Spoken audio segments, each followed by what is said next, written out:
Hello everyone, Lady Rose here with you today. I am continuing my series of videos that I have on my YouTube channel on Angelica Root today. So, have you ever heard of sweetmeats? Not to be confused with sweetbreads. Sweetbreads are something different and they are neither sweet nor bread.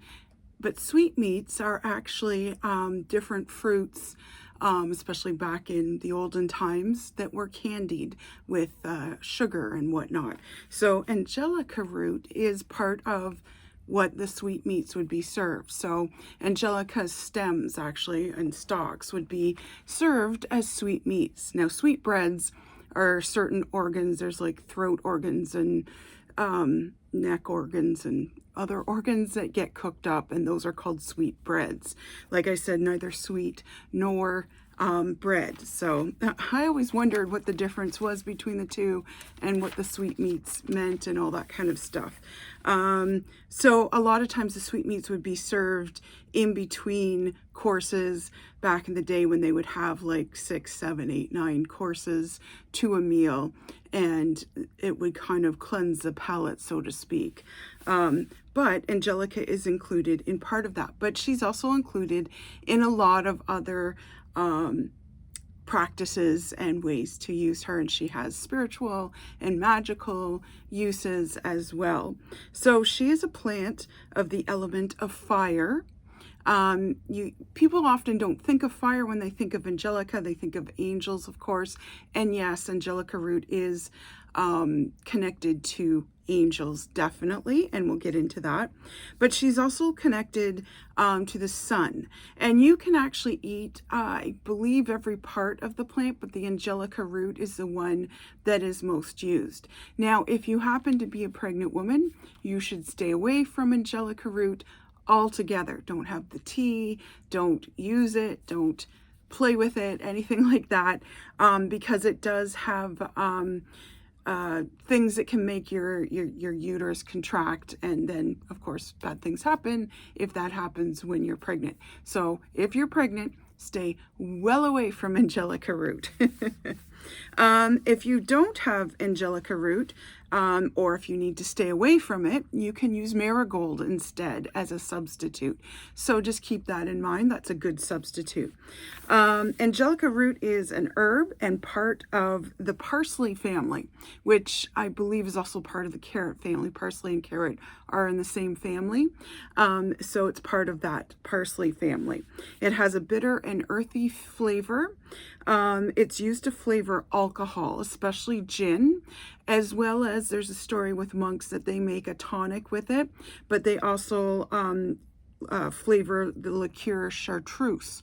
So that's another one that it flavors. So the legend and lore is in 1555, excuse me, there was a monk that prayed and had a dream, and in the dream it was told by him, by an angel, to use Angelica root to help get rid of the plague and cure the plague. So that's where it sort of starts with its roots with angels and whatnot.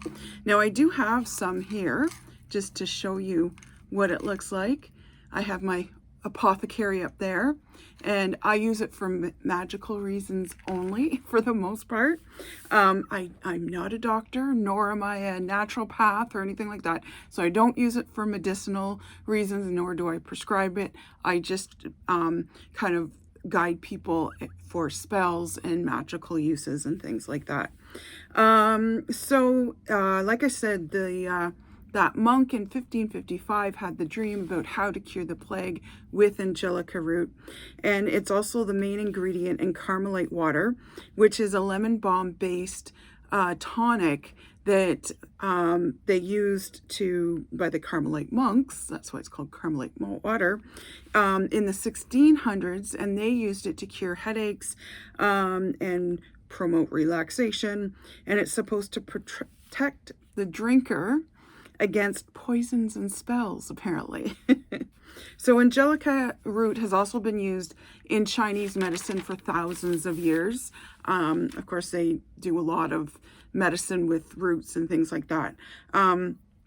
Angelica protects magically against negative energy and attracts in positive energy. So more than just, hey, we're going to get rid of this negative energy, it kind of says we're going to get rid of it and we're going to pull in some positive energy. So grow Angelica in your garden if you can. It's grown in places like Russia and England and Europe, Northern Europe. So in the Northern Hemisphere, it seems to be quite hardy for that hemisphere. And it's actually, I've read, really easy to grow. So keep that in mind. You can sprinkle dried Angelica leaves in the four corners of your home. And I often have Angelica root in my home cleansing kit when I take my kit to go and cleanse a house, whether it's, you know, just a blessing because they've just moved in and they want to sort of start fresh, or whether it's they think there's something there, whether it's a negative energy, an evil entity, a haunting of some kind. So I bring Angelica with me, and it's part of my kit as well. So I will sprinkle that around, and it helps to ward off evil spirits and whatnot. It is used in exorcisms as well. I use that and mandrake root because demons can't stand the smell of mandrake root, and of course they don't like Angelica root either, because it does attract in angels, because it is associated with the Archangel Michael. And Archangel Michael, if you know the story, he's the one that threw Lucifer, who is now Satan or the devil, into hell. And he's the one that went up against him, because Lucifer used to be top angel, and God kind of gave them the option of which way do you want to go, and then they went to war, and Michael led what are called the good angels, and Lucifer led what are called the demons and the bad angels. And the leaves are often burned actually during exorcism. So sometimes I'll bring some and burn them as well, depending on what is needed in that house. And it's also associated with Archangel Michael because it does tend to bloom right around Archangel's feast day. And you can add Angelica root to your bath to break any spells, hexes, or curses that you believe maybe have been put on you. Now, again, if you're pregnant, do not put it in your bath water. Angelica root protects everyone, but it's especially protective of women. So it's very good for anyone that's female. You can carry her root or leaves as a protective amulet, and I have put Angelica root right into a little bottle that you can carry in your purse or have it as a necklace or something. And it's very protective. Angelica is connected to the angel realm, but it is also connected to the fairy realm as well. In particular, in the fairy realm, it's connected to the high elves. So if you're into fairy magic or fairy craft or anything like that, keep that in mind when you're using different herb mixtures or whatever. If you put Angelica root in, you'll attract the high elves. Angelica can also help you remember your dreams.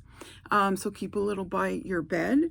She helps also get rid of nightmares, and she's very protective in dreams and will take you out of a bad dream and bring you to a beautiful dream. So it's really great if your children, if yourself are suffering from bad dreams, it's great to keep some by your bed or sprinkle some near your bed or under your bed, that sort of thing.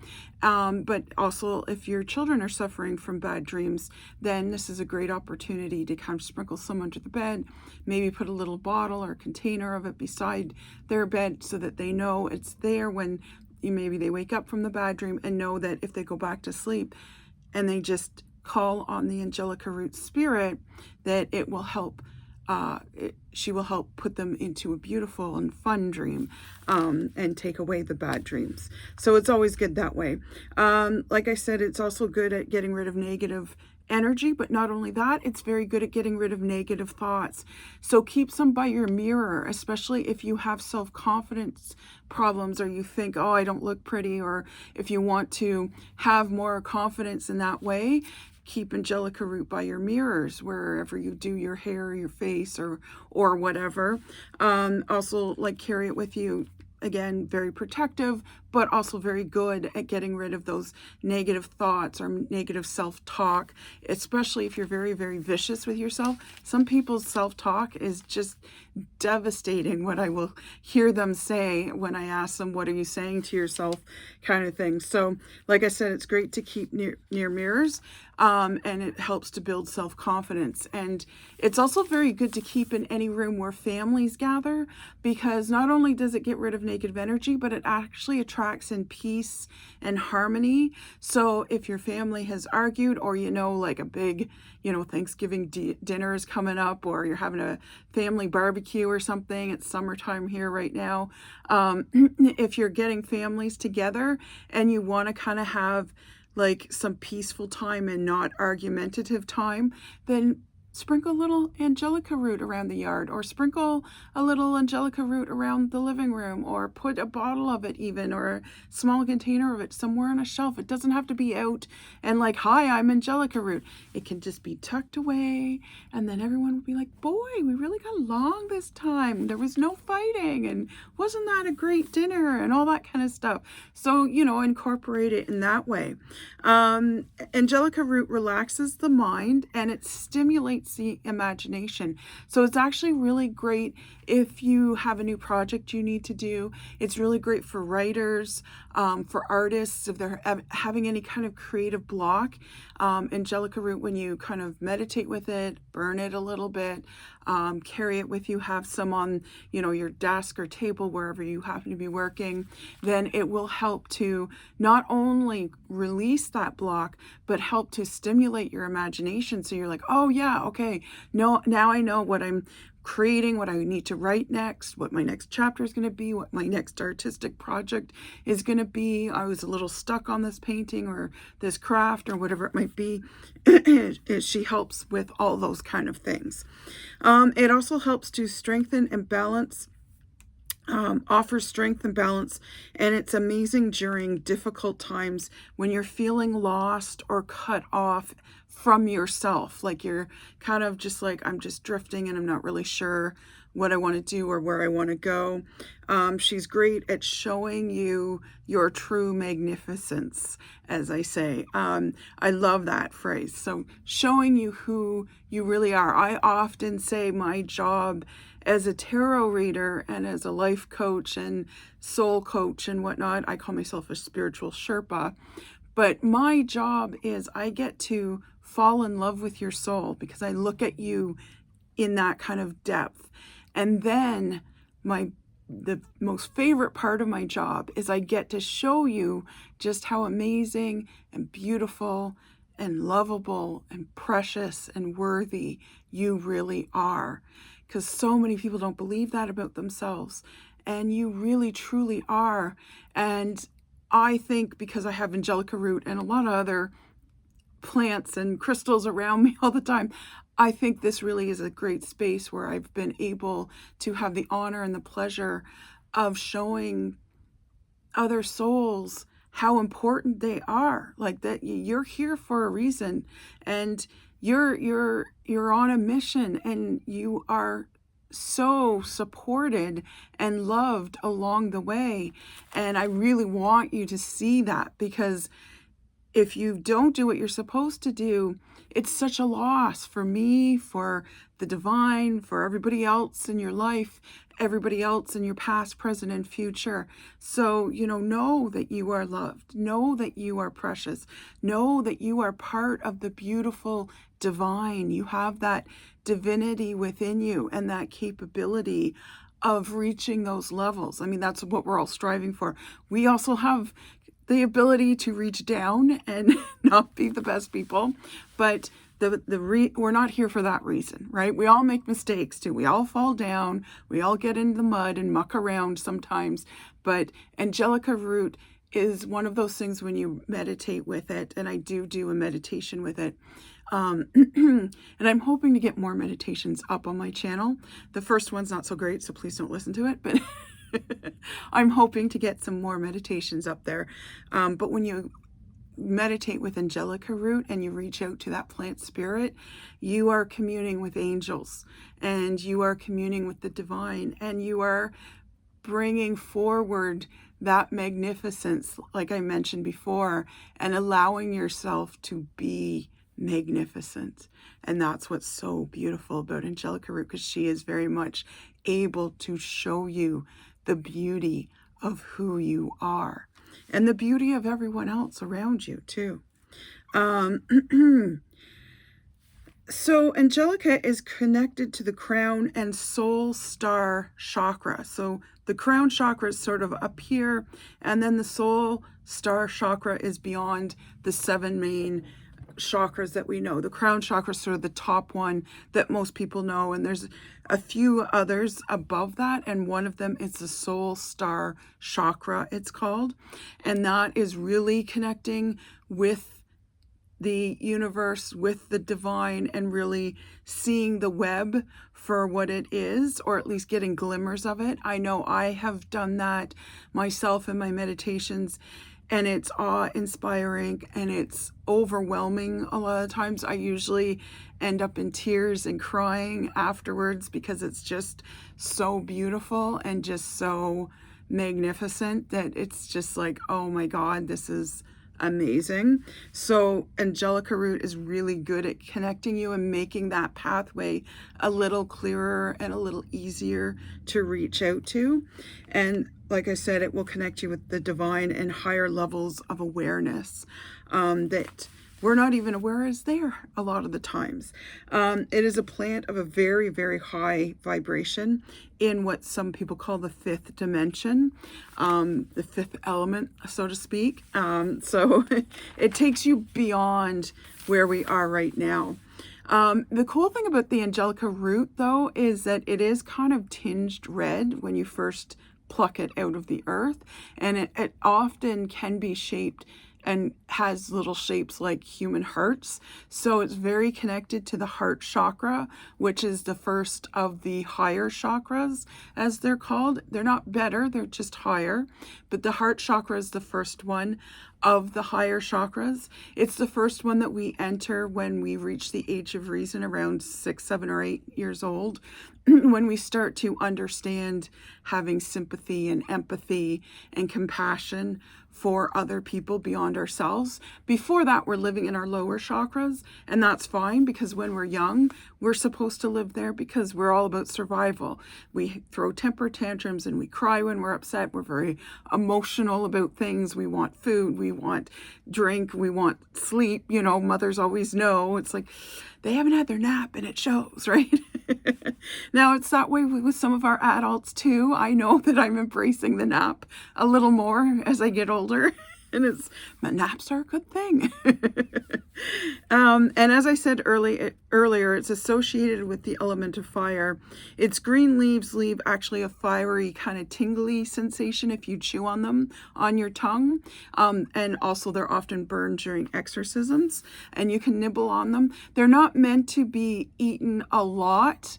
There is Angelica Root tea that you can have. I wouldn't recommend it all the time. It's not bad for you, but it does have purines in it, which again is not a bad thing, but you don't want them in high levels in your system. The essential oil is known as the messenger of the soul. It's often written in old texts as the messenger of the soul, in traditional herbal alchemy sort of thing. Angelica works with our core wounds and is renowned for banishing our low vibrations, as well as lower vibration beings that maybe have attached themselves to us, because when we're in low vibrations, we attract that energy, but also the entities and beings of lower vibrations. And it's a powerful protector against evil. In the medicine wheel, Angelica Root can be placed in the fiery southern corner, and it allows you to align with yourself into transformational energy. So if you're looking to grow spiritually, it's definitely your friend that way. And it's a great way to connect again with angelic beings and forces if you want to connect with that energy as well.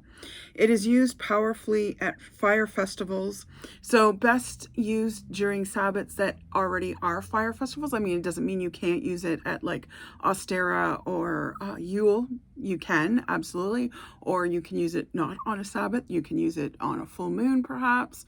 Maybe you're starting a new journey, whether it's a soul journey, whether it's a project and you're an author, an artist or something, whatever it might be, you can use it on a new moon, a full moon. But the fire Sabbats that already sort of marry well with it are Beltane, Imbolc, and Samhain, which is Halloween. So those are some really great times to incorporate it into your ritual or circles or anything like that. And I believe that is all I have. Yes, so I'm on to the meditation after that, which I'm going to be putting up on my Goddess Garage group on Facebook. So if you're local here in Kingston, Ontario, Canada, please feel free to check out all our events. You can also find me on Facebook at Goddess Garage Tarot Parlor. And if you like this video, please share it with your interested friends that might want to know more about Angelica, and also subscribe to my channel. I would really appreciate that. If you want to know when new videos are coming up or our new podcast, Tarot Delights, is being broadcast, please check that little fairy bell so it rings and lets you know. But I appreciate all the likes, the comments, and the subscribers. So thank you for being here. I hope you enjoyed my talk about Angelica Root and learned a little bit more about it. Okay, take care. Have a great day. Bye.